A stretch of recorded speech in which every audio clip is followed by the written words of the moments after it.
Puji Tuhan, kita bersyukur hari ini kita dapat merayakan Natal di gereja kita di tempat ini, di GBI Sangkakala Impact Church, gereja yang berdampak kepada sesama. Puji Tuhan, kita dapat merayakan Natal di tahun yang kedua. Dan terima kasih kepada para hamba Tuhan yang sudah hadir dan para tamu-tamu undangan yang sudah datang di acara-acara kita. Saudara terkasih dalam nama Tuhan, tema Natal kita sore hari ini adalah sesuai dengan tema Natal nasional, yaitu mari kita pergi ke Bethlehem.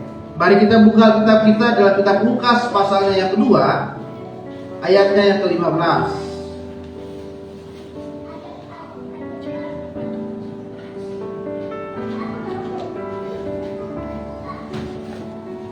Kitab Lukas pasalnya yang kedua, ayatnya yang ke-15. Demikianlah firman Tuhan. Setelah malaikat-malaikat itu meninggalkan mereka dan kembali ke surga, gembala-gembala itu berkata seorang kepada yang lain, marilah kita pergi ke Bethlehem untuk melihat apa yang terjadi di sana, seperti yang diberitahukan Tuhan kepada kita. Marilah kita pergi ke Bethlehem untuk melihat apa yang terjadi di sana, seperti yang diberitahukan Tuhan kepada kita. Bapak Ibu Saudara yang terkasih dalam nama Tuhan, Yesus lahir di Bethlehem itu bukanlah suatu kebetulan. Tuhan menempatkan, Tuhan taruh Yesus ada di sana. Kalau kita lihat saudara, dari sejarah sebelumnya, Bethlehem adalah sebuah kota di mana arti kata Bethlehem ini adalah rumah roti. Artinya adalah daerah tempat yang subur di sana. Karena daerah itu penuh dengan gandum dan masyarakat yang ada di kota Bethlehem tidak akan pernah kelaparan karena daerahnya subur dan tanamannya di sana juga memenuhi kebutuhan mereka. Kemudian Bethlehem juga saudara adalah tempat bagaimana Ruth dan Boas pada zaman dulu tinggal di sana. Ya, Ruth dan Boas tinggal di Bethlehem. Kemudian Bethlehem itu juga tempat di mana Samuel mengurapi Daud menjadi raja di sana. Dan Bethlehem juga adalah tempat di mana Yesus lahir ke dunia ini. Kalau saudara lihat runtutan sejarah itu bukan kebetulan. Saudara baca kitab Matius pasal yang pertama, silsilah Yesus itu merupakan keturunan dari Daud. Daud merupakan keturunan dari Ruth. Ya. Jadi bukan kebetulan Yesus lahir di Bethlehem, tetapi ada benang merah yang Tuhan taruhkan ke sana, sehingga Bethlehem adalah kota mungil, kota suci, di mana seorang juru selamat telah lahir ke dunia ini. Itu sebabnya ketika malaikat Tuhan menampakkan diri ke para gembala-gembala di sana, dan malaikat berkata, telah lahir bagimu juru selamat di dunia ini, pergilah. Maka firman Tuhan katakan mereka pun pergi ke Bethlehem. Jadi Bethlehem itu saudara bukan berarti secara harafiah, oh kita harus pergi ke Bethlehem, kita harus ke Israel sekarang, kita harus wisata rohani ke sana, bukan. Tetapi arti tema pergi ke Bethlehem itu adalah bagaimana Yesus itu betul-betul sudah lahir di dalam hidup saudara. Gembala zaman dahulu adalah satu pekerjaan yang paling rendah saudara. Dibanding pekerjaan-pekerjaan yang lain, pekerjaan seorang gembala domba itu adalah pekerjaan yang paling rendah. Kenapa paling rendah? Karena dari pagi sampai dengan sore bahkan malam hari, ya mereka hanya berada di situ. Mereka hanya tinggal bersama kawanan domba, bersama dengan hewan-hewan, hanya jaga hewan saja di sana. Jadi gembala itu pekerjaan yang paling rendah. Mereka itu sering dipandang sebagai orang pinggiran dan orang yang kurang diperhitungkan. Ya. Karena mereka hanya menjaga domba. Mereka setiap pagi keluarkan domba dari kandang, bawa kepada rumput, kasih makan, terus dilihat-liatin dombanya sampai siang, sore bawa pulang lagi ke kandang. Udah itu aja. Jadi pada masa itu pekerjaan sebagai seorang gembala domba itu pekerjaan yang rendah, ya, pekerjaan yang dipinggirkan. Tetapi kenapa malaikat Tuhan menampakkan diri kepada gembala-gembala? Bukannya malaikat Tuhan itu menampakkan diri kepada raja-raja, bukannya malaikat Tuhan itu menampakkan diri kepada ahli-ahli Taurat, bukannya kepada para bangsawan. Kenapa malaikat Tuhan menampakkan diri kepada gembala-gembala? Karena Yesus itu ingin hadir kepada orang yang rendah sekalipun. Ketika Yesus hadir di dalam hidupnya, maka mereka pun akan merasakan bagaimana sukacita, keselamatan, dan kuasa yang Tuhan berikan dalam hidup mereka. Artinya saudara, bagaimanapun kehidupan kita, di hari Natal ini, Yesus juga ada dalam hidup kita. Amin. Yesus bukan lahir di tempat yang mewah. Yesus bukan lahir di hotel berbintang 5. Tapi Yesus lahir di kandang domba. Menunjukkan bahwa kehidupan kita yang sederhana sekalipun ternyata Yesus perhitungkan. Ternyata Tuhan lihat hidup kita. Hidup kita yang penuh dengan dosa, hidup kita yang penuh dengan kesalahan di hadapan Tuhan, ternyata Tuhan perhitungkan. Dengan apa? Kelahiran dia di dunia ini. Oleh sebab itu saudara, hari ini kita mau belajar ada 3 hal yang harus kita lakukan agar kita bisa pergi ke Bethlehem. Yang pertama adalah kita harus menerima kabar sukacita. Ketika malaikat Tuhan mendatangi para gembala-gembala dan malaikat berkata, hari ini telah lahir bagimu juru selamat di kota Bethlehem. Itu adalah kabar sukacita yang sudah didengar oleh gembala dari malaikat. Ya. Artinya saudara, kita sebagai orang Kristen, kita harus percaya bahwa Yesus itulah yang memberikan kabar sukacita dalam hidup saudara. Kalau Yesus itu saja tidak saudara percayai memberikan sukacita dalam hidupmu, kemudian siapa? Ya. Di hari Natal ini adalah waktunya kita saudara untuk menerima kabar sukacita. Karena di dalam Kisah Rasul 4 ayat 12 dikatakan, keselamatan tidak ada di dalam siapapun selain di dalam Dia. Sebab di dalam golong langit ini tidak ada nama lain yang diberikan kepada manusia yang olehnya kita dapat diselamatkan. Jadi keselamatan itu tidak ada selain di dalam Yesus. Dan saudara sudah mendengar kabar kesukacita, kabar keselamatan dari Yesus dalam hidup saudara. Oleh karena itu jangan sia-siakan keselamatan dari Tuhan. Amin. Amin. Di hari Natal ini adalah waktunya saudara kita menjadi orang Kristen semakin lagi memberikan hidup yang benar di hadapan Tuhan. Karena kita sudah dengar dulu keselamatan, beda dengan orang-orang yang belum dengar keselamatan. Tapi saudara, ada banyak orang saat ini yang mereka tidak mau mendengar kabar ini. Ya. Berdasarkan survei dari salah satu asosiasi di Amerika bernama Gallup International Association, saudara, dari 61 negara, ya,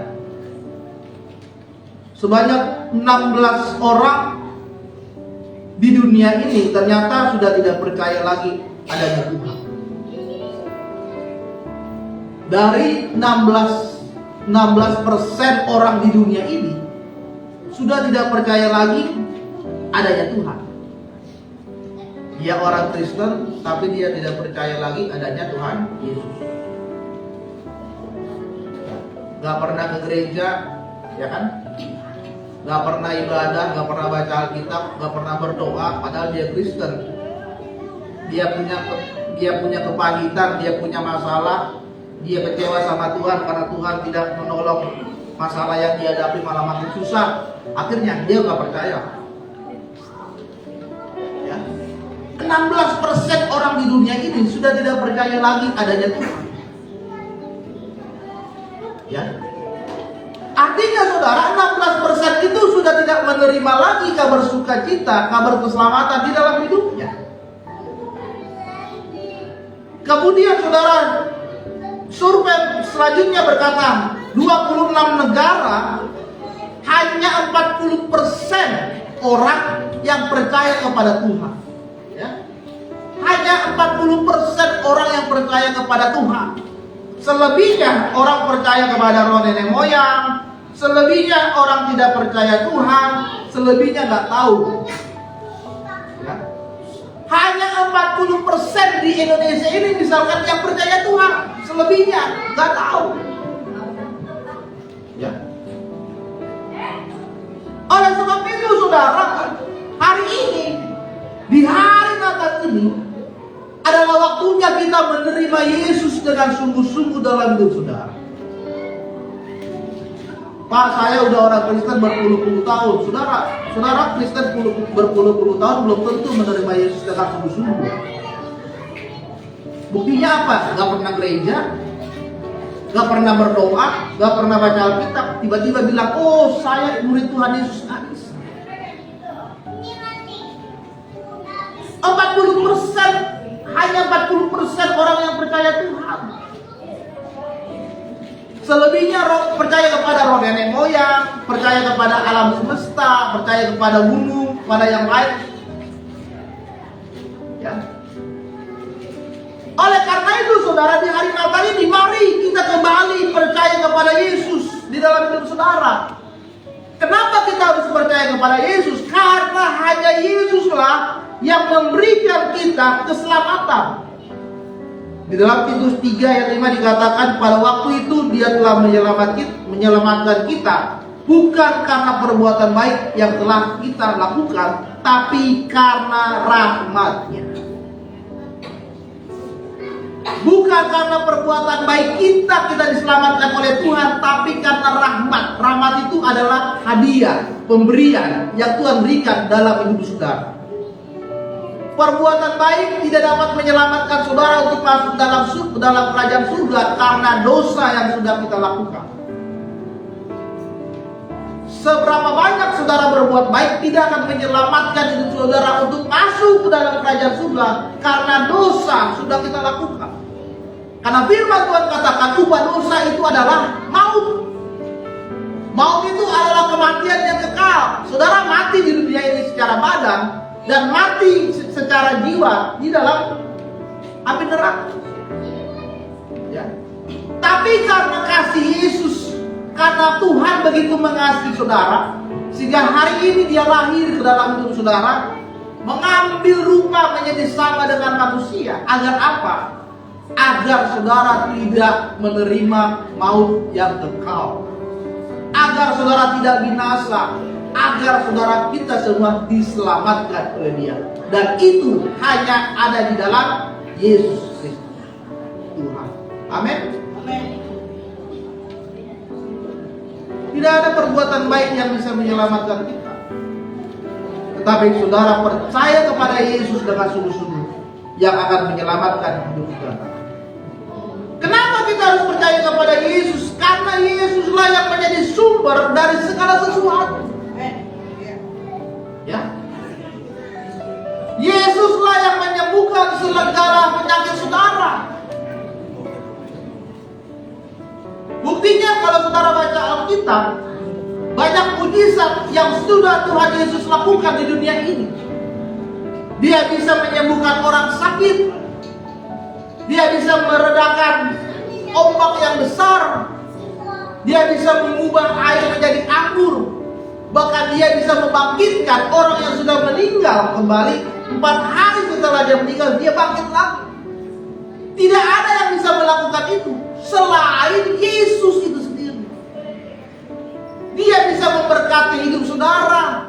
Dia bisa menolong hidup saudara. Dia bisa menyertai hidup saudara. Dia bisa memberikan saudara kesehatan. Dia bisa memberikan saudara umur yang panjang. Itu semua adalah perbuatan dari Yesus. sebab itu, marilah kita kembali lebih sungguh lagi percaya kepada Yesus, karena Dia adalah sumber dari segalanya di dunia ini. Kenapa kita harus mendengar kabar sukacita? Karena Yesus telah mengampuni hidup kita. Saudara yang terkasih dalam nama Tuhan, alasan Tuhan datang ke dunia ini adalah untuk mengampuni dosa saudara dan saya. Ya, kalau Tuhan tidak datang dan tidak mengampuni dosa kita, maka tidak ada manusia pun yang bisa hidup di dalam kerajaan surga bersama dengan kita. Tapi karena Tuhan lebih dahulu mengampuni dosa kita, maka saudara, di hari Natal ini kita juga harus bisa mengampuni dosa kita kepada orang lain. Karena firman Tuhan katakan, tetapi hendaklah kamu mengampuni sebagaimana Tuhan telah mengampuni kamu terlebih dahulu. Ya. Jadi tidak ada alasan di hari Natal ini saudara masih menyimpan kebencian, dendam, dan kepahitan. Tidak ada. Orang Natal ini adalah Yesus datang mengampuni dosamu, tapi saudara tidak bisa mengampuni dosa orang lain. Berarti Natal ini tidak membawa pengaruh dalam hidup saudara. Apakah saudara masih menyimpan kepahitan dengan orang tuamu? Ampuni. Apakah masih punya kebencian dengan suami atau istrimu? Ya ampuni. Apakah masih punya dendam kepada anak-anakmu atau kepada saudara-saudaramu yang lain? Hari Natal adalah waktunya pengampunan turun dalam hidup saudara. Amin. Karena Yesus sudah lahir dalam hati saudara. Kita tidak punya hak untuk menghakimi orang lain, karena penghakiman itu hanya dapat dilakukan oleh Tuhan. Yang kedua saudara,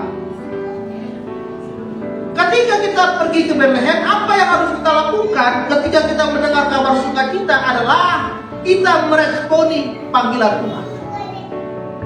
Ketika para gembala mendengar suara malaikat dan berkata, hari ini telah lahir bagimu juru selamat di kota Bethlehem, maka firman Tuhan katakan, marilah kita pergi ke Bethlehem. Ada respon yang dilakukan oleh gembala ketika dia mendengar suara malaikat Tuhan. Apa yang dilakukan? Pergi. Seandainya mereka diam di situ dan mereka tidak pergi, mereka tidak bisa melihat Yesus lahir ke dunia ini. Satu kesempatan yang sangat langka di dunia telah mereka sia-siakan karena mereka apa? Responnya itu hanya diam. Tapi firman Tuhan katakan, para gembala, marilah kita pergi. Respon mereka adalah pergi.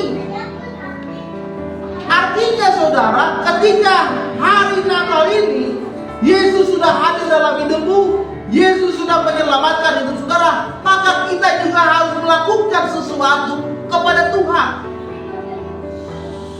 Ada yang harus kita berikan kepada Tuhan sebagai respon kita atas panggilan Tuhan, atas kebaikan Tuhan, atas kasih Tuhan dalam hidup kita sampai saat ini. Saudara, ketika Zakheus menerima Yesus di dalam hidupnya, dia memberikan sebuah respon yang sangat luar biasa. Ya. Dia berkata kepada Tuhan Yesus, Tuhan Yesus, setengah dari hartaku akan kubagikan kepada orang lain, dan jika ada orang yang kuperas, aku akan kembalikan 4 kali lipat. Padahal Zakheus ini seorang pemungut cukai, tukang tagih, ya. Kalau nggak ada, dipaksa diambil apa yang ada di rumahnya, diambil, tukang tagih. Tapi ketika dia menerima Yesus, dia mengalami perubahan. Tadinya dia merampas harta orang, dia mengambil harta orang secara paksa, mungkin secara kasar, ya kan? Tetapi ketika Yesus sudah ada di dalam hidupnya, dia mengalami perjumpaan dengan Yesus, dia mengalami perubahan dalam kehidupan. Dia jadi mengasihi orang lain, dia jadi peduli dengan orang lain, dan dia jadi berbagi kepada orang lain. Setengah dari hartaku kuberikan kepada orang lain. Kalau ada yang kuperas, kutagih, lapor ke saya kembalikan 4 kali. Ada respon yang diberikan oleh Zakheus ketika dia menerima Yesus dalam hidup. Paulus pun demikian, saudara. Ketika Paulus menerima Yesus, ada respon yang dia lakukan. Ada respon ketika dia tidak bisa melihat 3 hari, kemudian datang Imam Ananias dan Safira, kemudian dia bisa melihat. Apa yang dilakukan oleh Paulus? Ketika itu juga ia memberitakan Yesus di rumah-rumah ibadat dan mengatakan bahwa Yesus adalah anak Allah. Ketika Yesus hadir di dalam hidupnya, maka dia langsung bersaksi kepada orang lain tentang karya yang dilakukan oleh Yesus dalam hidup dia. Makanya orang-orang itu kaget. Oh, ini kan yang biasa menganiaya orang Kristen, orang yang percaya. Ini kan yang biasa membinasakan orang Kristen. Tapi kenapa sekarang dia bersaksi tentang Yesus? Karena apa? Karena Yesus sudah mengubahkan hidup dia. Amin. Maka di hari Natal ini, biarkan juga Yesus mengubahkan hidup saudara. Ya. Tadinya kita hidup dalam dosa, kita masih berada di dalam dosa, perzinahan, percabulan, kita suka main judi. Dan di hari Natal ini, biarkan Yesus mengubahkan hidup saudara, sehingga saudara mengalami perubahan dan pertobatan di dalam Kristus Yesus. Amin.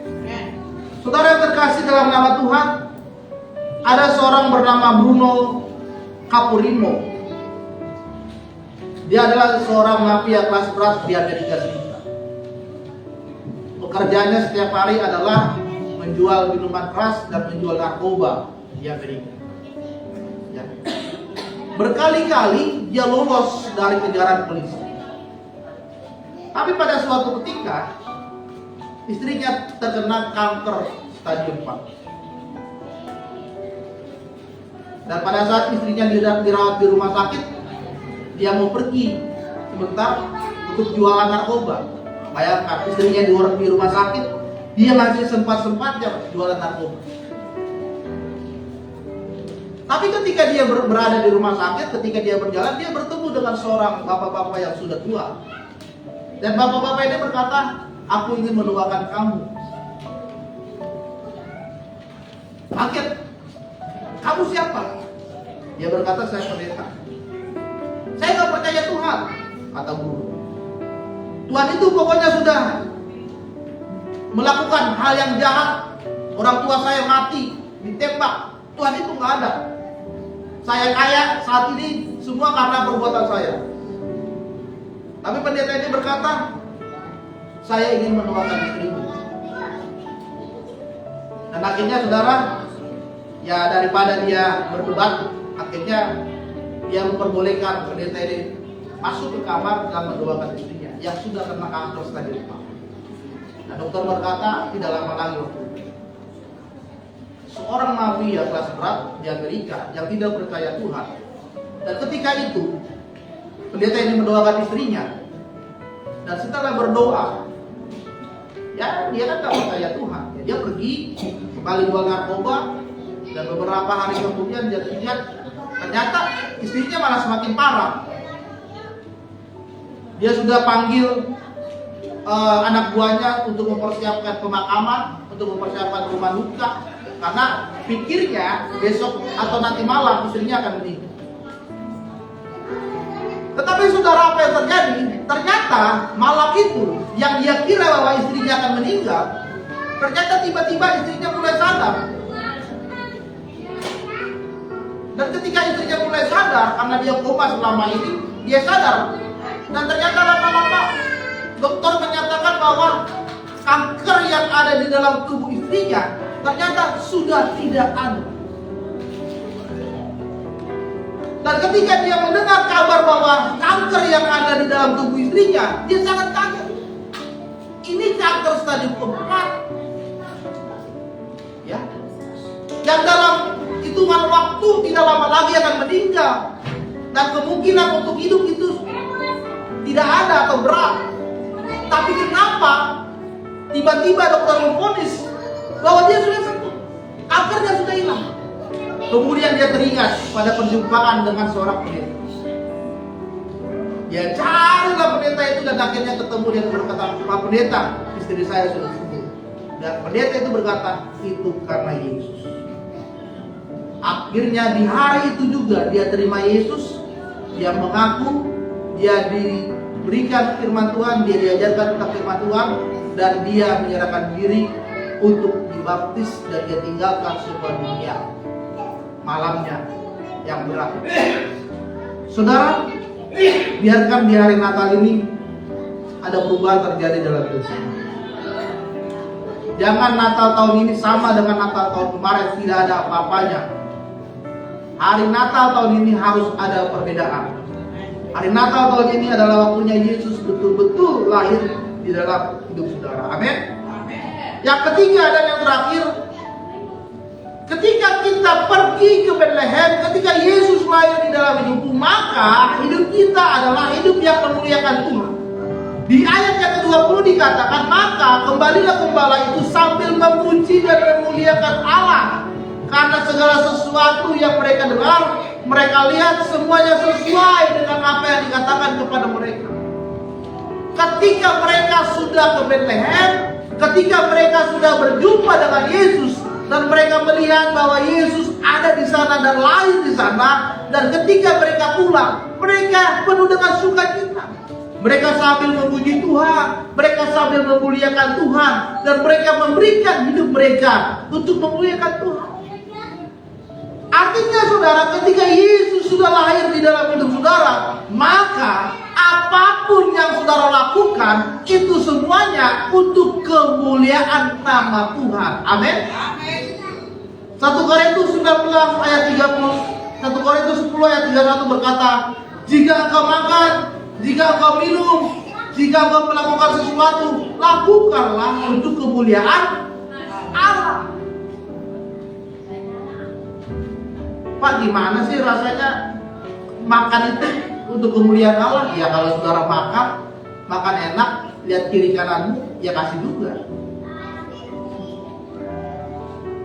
Ya, saudara lagi makan di lapo sendiri, kalau saudara ingat istri sama anakmu, beli, jangan makan sendiri di lapo, kan ya.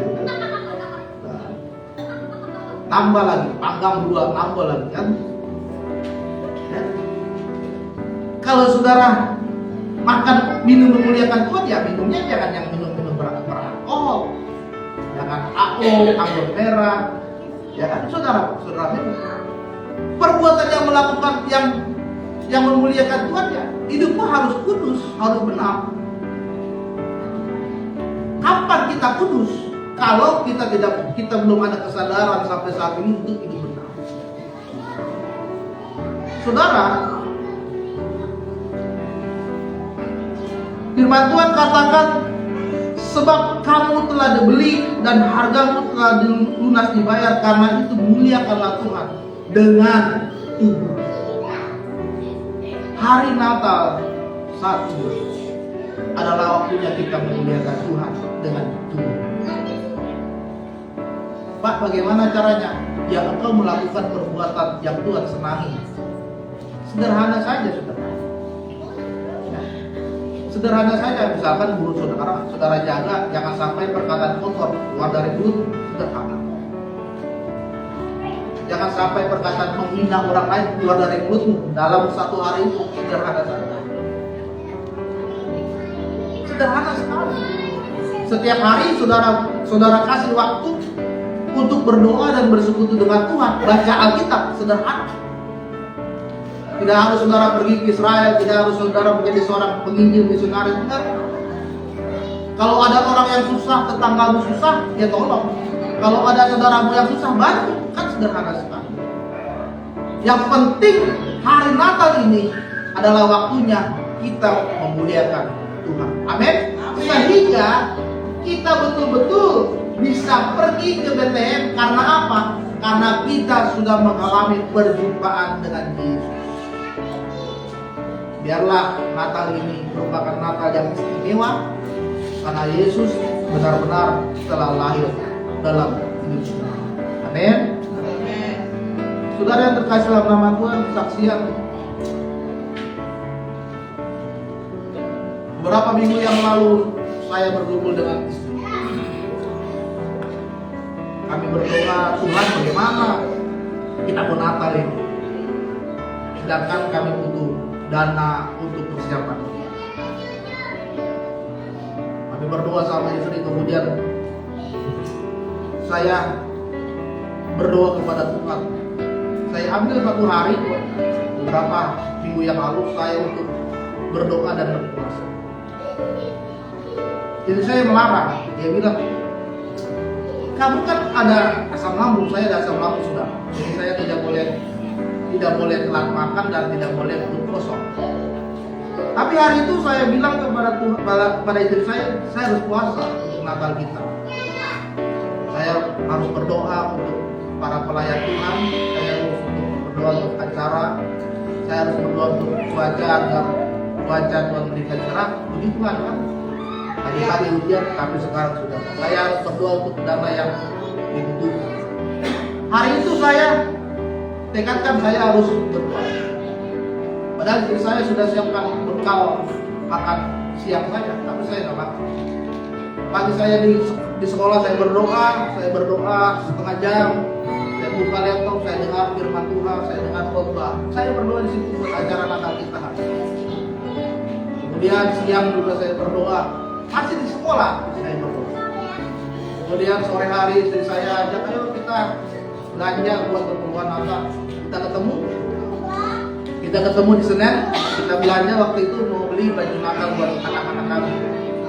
Dan di situ saya juga puasa di situ. Saya bawa bekal makan siang, saya ambil saya. Tidak beberapa lama tiba-tiba ada yang WA saya dan berkata, Pak Pendeta, puji Tuhan, bantuan buat Natal Bapak sudah ditransfer. Haleluya. Makanya kita bisa Natal hari ini. Semua itu karena anugerah Tuhan. Amin. Ya. Jadi kuasa Tuhan itu betul-betul ada. Saya rasakan pada saat ini. Amin. Ya. Oleh sebab itu saudara, saya mengalami kuasa Tuhan. Saudara pun juga bisa mengalami kuasa Tuhan. Hari Natal ini berkat Tuhan juga mengalir dalam hidup. Amin. Ya. Mari kita bangkit berdiri, kita akan tutup firman Tuhan.